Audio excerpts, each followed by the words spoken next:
Hello बच्चों, let's read this question. The question says NaClO solution reacts with H2SO3. Sodium hypochlorite reacts with sulfuric acid to form sodium chloride and sulfuric acid. A solution of sodium hypochlorite using the above reaction contains 15 gram of sodium hypochlorite per liter. The normality of the solution would be option A 0.8, option B 0.6, option C 0.2, and option D 0.4. The key concept for this question is normality.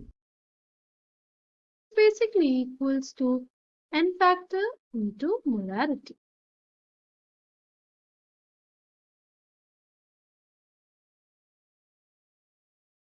Now हमारे पास जो molarity आएगी, जो हमारे पास दिया हुआ है कि 15 gram of sodium hypochlorite present है 1 लीटर में।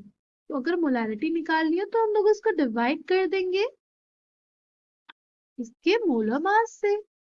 मोलर मास क्या हो जाएगा? सोडियम का होता है हमारे पास 23, ठीक, और हमारे पास क्लोरीन का होता है 35.5।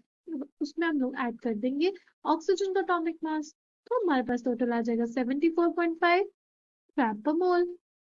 अगर हम लोग देखेंगे तो हम लोग ग्राम से ग्राम काट देंगे और हमारे पास आ जाएगा 15/74.5 मोल पर लीटर। ये आ गई हमारी मोलारिटी।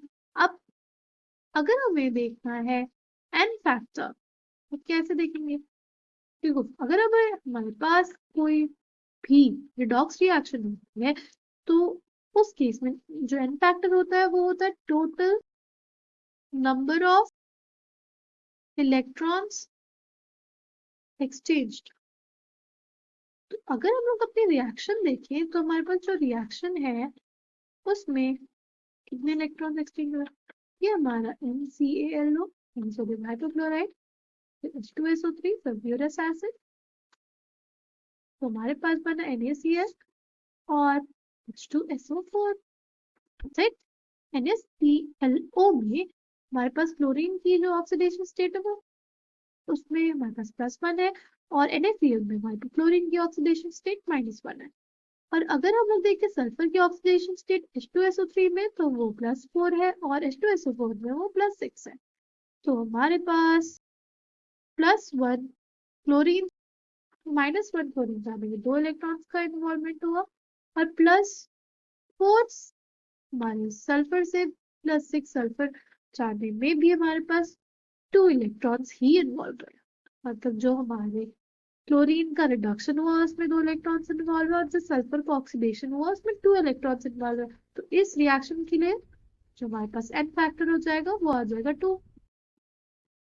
और अब अगर हमें नॉर्मेलिटी निकालनी है तो क्या हो जाएगी? Normality is equals to molarity जो हमारे पास आई थी 15/74.5 मोल पर लीटर को मल्टीप्लाई कर देंगे एन फैक्टर से।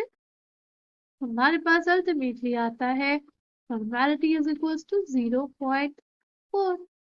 इस क्वेश्चन का आंसर आ जाएगा 0.4 normal. Coming back to the question, the correct answer for this question will be option D. I hope you understood it well. Thank you and all the best.